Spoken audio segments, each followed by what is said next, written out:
Bien, bonjour et bienvenue à ce mini-concert de piano, donc mini-concert du printemps, juste la semaine avant Pâques. C'est une occasion pour plusieurs jeunes de venir jouer et vous montrer où ils sont rendus à ce temps-ci de l'année, donc presque à la mi-session, avant le concert final. Donc, ils vont venir vous faire entendre ce qu'ils ont travaillé dans les dernières semaines. C'est une belle façon de venir vous charmer les oreilles en musique et vous montrer leur progrès depuis la dernière fois, depuis Noël. Donc, vous allez entendre des élèves de tout niveau. Donc, c'est leur façon de partager cette musique-là juste avant Pâques. Évidemment, petite consigne d'usage. Si vous prenez des photos, s'il vous plaît, essayez d'enlever les bips et surtout les flashs. Le concert est filmé. Je vais le déposer sur YouTube. Je vais faire un montage sommaire rapidement. Donc, vous pourrez partager avec d'autres membres de votre famille. Si un élève décide qu'il ne veut pas être sur la vidéo, bien, vous m'avertissez. C'est jamais arrivé, mais ça pourrait toujours arriver. Vous me le dites et je coupe à ce moment-là au montage. Il n'y a pas de non plus, ils ne sont pas répertoriés sur YouTube, c'est-à-dire que si vous cherchez votre nom, vous ne le trouverez pas. Je ne mets que le titre du concert. Donc, nous allons débuter tout de suite avec une élève qui est en première session. Alice Bernard nous jouera Marie avait un mouton et la pièce de Beethoven, Hymne à la joie. Alice.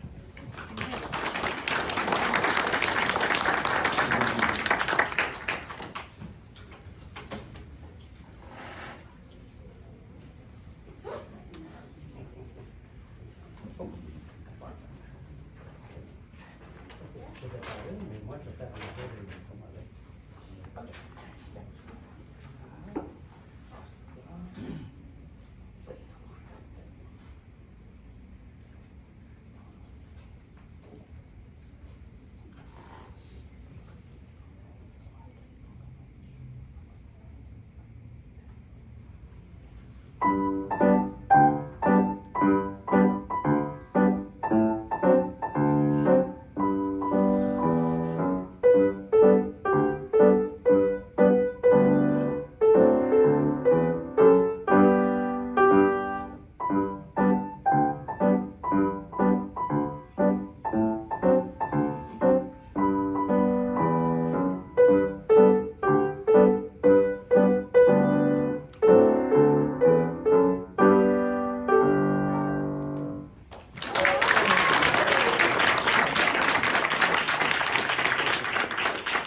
Le concert, bien fait ça, et elle a fait quelque chose de bien que tout le monde doit faire.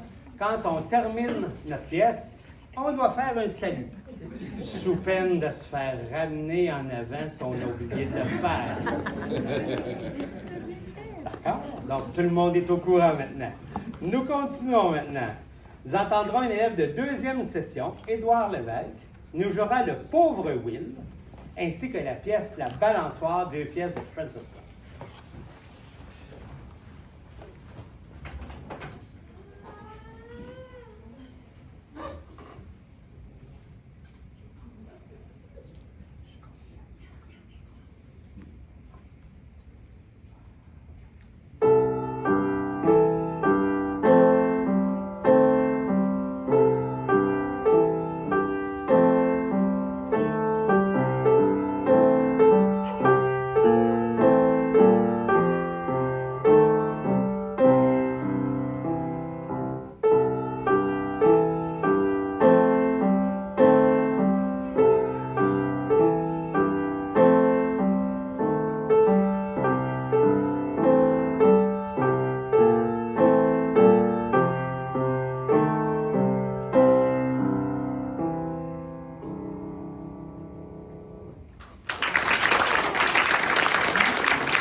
Édouard, je te redonne ça. Tu vas en avoir besoin quand même. Merci.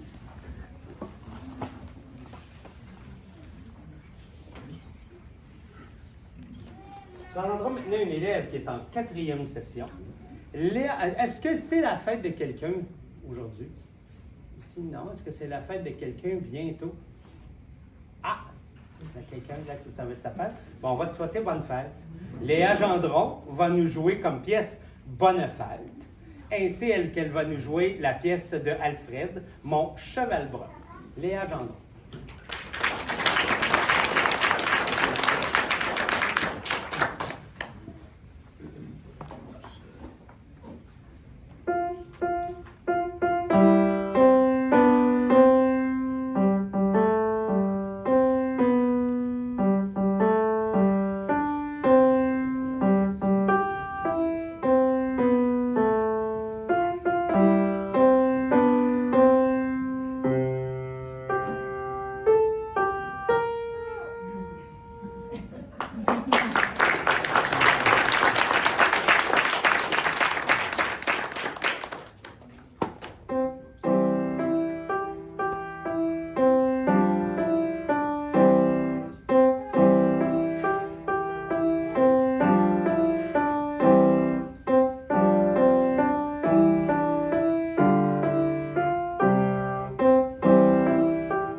En deuxième session, Jules Lamour nous jouera la pièce Le robot, composée par Francis Scott.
consigne de regarder 3 personnes avant de faire leur scène. Regardez combien de personnes regardent 3 personnes. Une consigne souvent oubliée. Mais au moins, on essaie. Bravo, tu as fait un bel exemple. Donc, on continue maintenant avec une élève qui est en 2e session. Marie Leclerc nous jouera J'aime quelqu'un et la pièce extraite du film Le Magicien d'Oz, composé par Harold Arlen, Over the Rainbow. Marie Leclerc.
Une élève de première session, Charlotte Gauthier nous jouera la pièce Marie avait un mouton et la pièce de Beethoven qui est très printanière, l'hymne à la joie.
Maintenant, un élève de niveau intermédiaire 2, c'est-à-dire un élève qui est un niveau de deuxième niveau d'examen.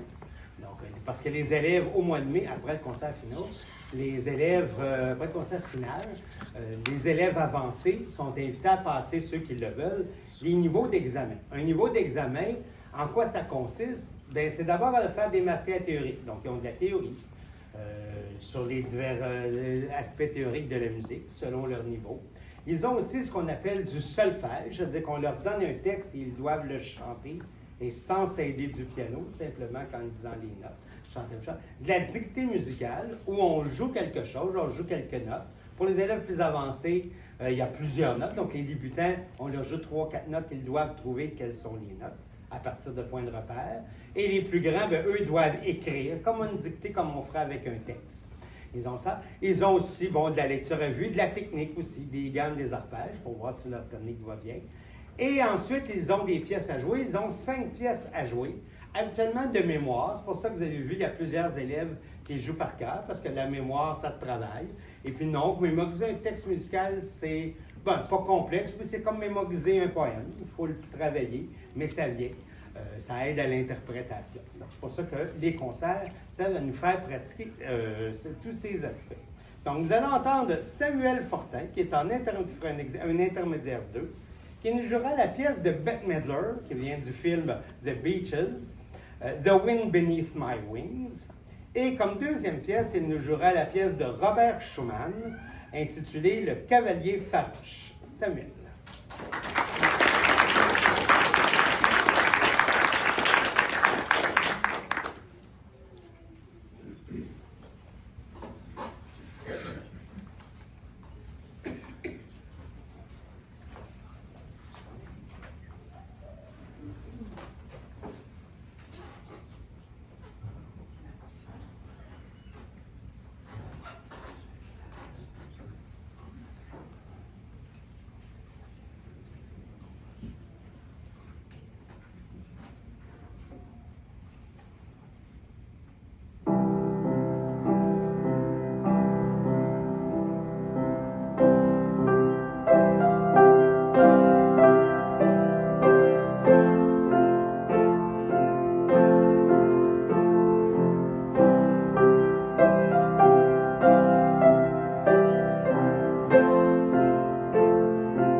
troisième session, Félix-Antoine Lebrun nous jouera une valse de la compositrice américaine Catherine Rowland et une pièce très connue du chanteur Neil Diamond, Sweet Caroline, dans un arrangement de Faber and Faber. Félix-Antoine.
Élève de deuxième session, nous entendrons Chloé Fizet, qui nous jouera Le printemps dans les Alpes, pièce de circonstance, sauf qu'on n'est pas dans les Alpes, donc de John George, la pièce, un folklore américain, Une bonne pêche, et quelque chose qui n'arrive pas souvent, elle va nous jouer une de ses compositions. Donc, elle a composé la deuxième session. Avec ça, je dis, super, on fait ça. Donc, qu'elle a intitulé Cœur de glace. Donc, sa composition de Chloé Fizet.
Nous entendrons maintenant Fitayana Rakotaresen, qui est de niveau intermédiaire 3, qui nous jouera le premier mouvement d'une sonatine de Ludwig van Beethoven. Bon, sonatine, si vous cherchez un peu, vous allez voir sonate, sonatine.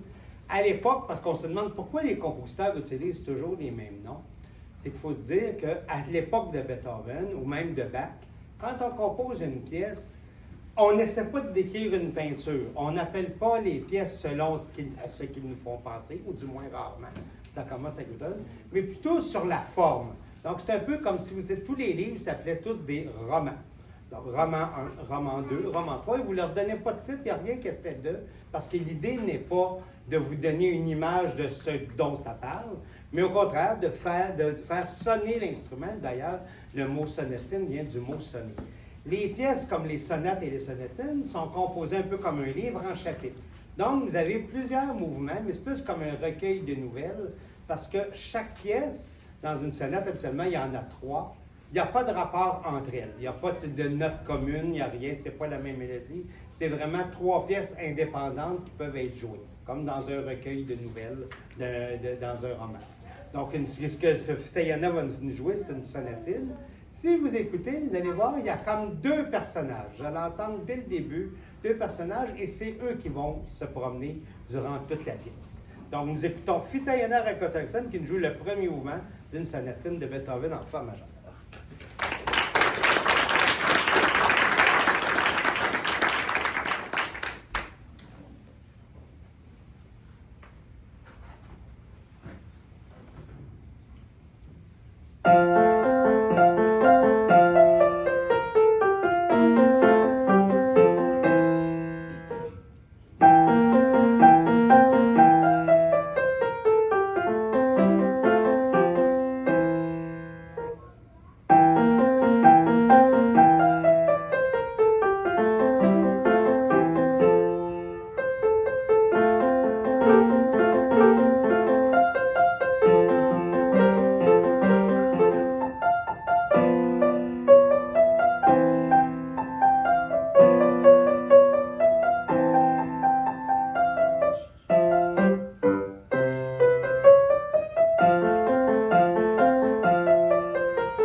un élève de niveau secondaire 1.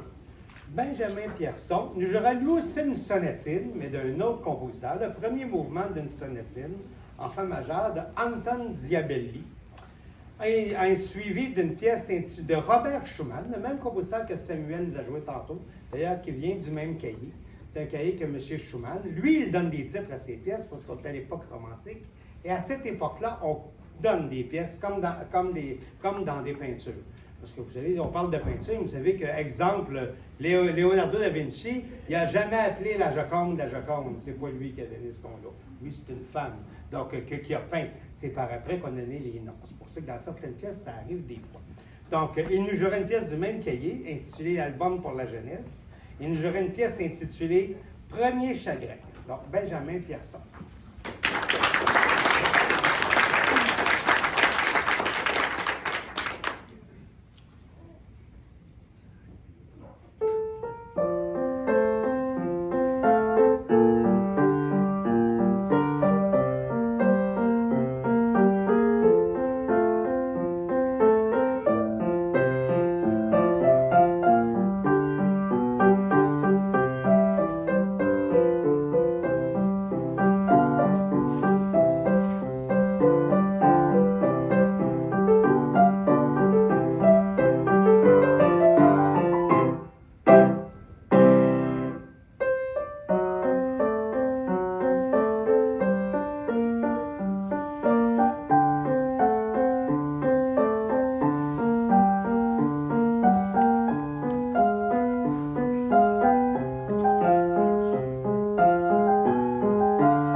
Élèves de niveau secondaire 2, nous entendrons Juliette Lelièvre il nous jouera un prélude en mi mineur de Jean-Sébastien Bach.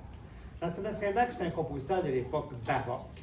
Donc, il a composé beaucoup de répertoires. Il a vécu jusqu'à l'âge de 65 ans. Donc, il a consacré sa vie à la musique et à sa famille. Il a eu 21 enfants. Malheureusement, 13 seulement ont survécu.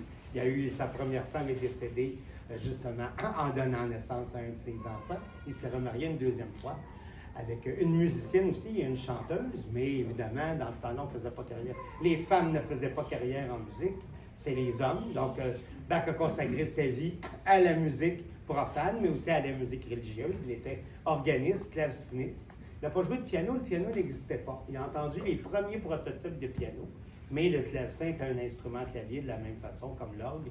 Évidemment, aujourd'hui, c'est pour ça qu'on joue ses œuvres au piano. Bach a tellement composé, juste pour vous donner une idée, supposons que je disais à Spotify, joue-moi toute la musique de Bach. Puis ça commençait là, en continu. Bien, vous pourriez revenir dans une semaine et ça ne serait pas fini. Il y en aura encore. Ça, c'est si ça joue 24 heures sur 24.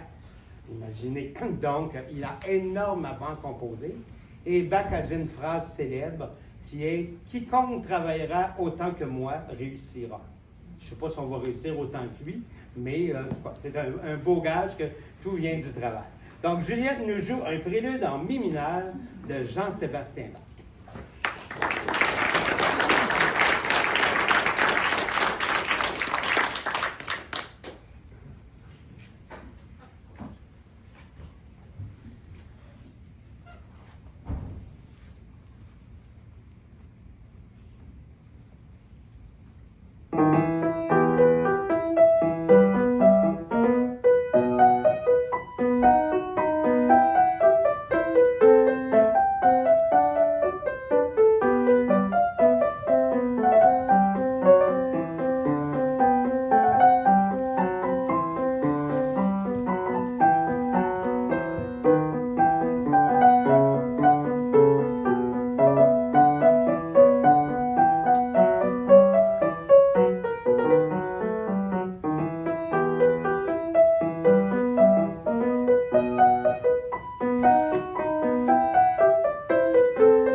Vous allez entendre une deuxième pièce de Bach pour terminer ce concert. Pour terminer ce concert. Donc, c'est une invention à deux voix. Donc, pourquoi on dit à deux voix? Bien, déjà, avec Juliette, vous avez peut-être pu remarquer, on a une mélodie dans la main droite et une mélodie dans la main gauche. C'est ce qu'on appelle une voix. Donc, c'est-à-dire, et non pas une voix vocale, mais une voix musicale. Donc, si on entend trois mélodies en même temps, bien, c'est une pièce à trois voix. Et ça peut aller souvent jusqu'à 6 voix. Évidemment, au clavier, c'est un peu complexe, 6 voix, parce que j'ai juste 10 doigts. Donc, c'est plus à l'orgue, où on utilise les pieds aussi, ou évidemment dans une pièce chantée, à ce moment-là, ou avec des instruments. Donc, Nicolas Fortin, qui est en de niveau secondaire 3, va nous jouer une invention à deux voix. Invention, par contre, c'est quelque chose de particulier. Vous allez entendre une mélodie au début dans la main droite, et cette mélodie-là va jouer un peu comme une partie de tennis entre les deux mains. Ce qui veut dire que la personne qui joue, bien, elle joue au tennis aussi, un peu en même temps pendant qu'elle joue cette pièce-là, parce qu'elle doit nous faire entendre la mélodie qui voyage d'une main à l'autre. Donc, Nicolas Fortin, invention à 2 voix en si bémol majeur de Jean-Sébastien Bach.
Donc, c'était avec Nicolas que nous concluons ce concert. Merci beaucoup d'avoir assisté. Aux jeunes, je veux vous féliciter une autre fois. Bravo d'avoir participé, les débutants ainsi que les avancés. C'est une bonne façon de venir partager la musique. La musique, ça se partage. Bravo à tout le monde. Bon, petit message rapide. Les concerts de fin de session auront lieu le samedi 9 mai. Probablement que je vais diviser les élèves en 2 groupes, un groupe de débutants, un groupe plus avancé. Parce que si tout le monde est là, on va peut-être se piler un peu sur les pieds. Donc, je vais peut-être aussi, je ne veux pas avoir des concerts trop longs. Mais c'est le samedi 9 mai, en après-midi. C'est ici à la bibliothèque sur le piano actuel. Ensuite, bien, j'ai des surprises pour vous. Donc, des jeunes qui ont joué, vous venez me voir. J'ai Pâques avant le temps, donc pour vous féliciter d'avoir joué. Donc, vous venez me voir, j'ai des petites choses à vous donner. Merci beaucoup. J'aimerais ça vous aussi vous parler quelques secondes. J'aimerais ça aussi voir Léa, si possible avec maman ou papa. J'aurais dit quelque chose à vous parler rapidement. Donc, juste une petite chose à vous demander. Et j'aimerais, si vous pouvez m'aider à ramasser les chaises, ça va aller un peu plus vite. Je vais sortir les trucs pour qu'on puisse les empiler. Je vous remercie beaucoup et passez un bon après-midi. On se revoit au mois de mai.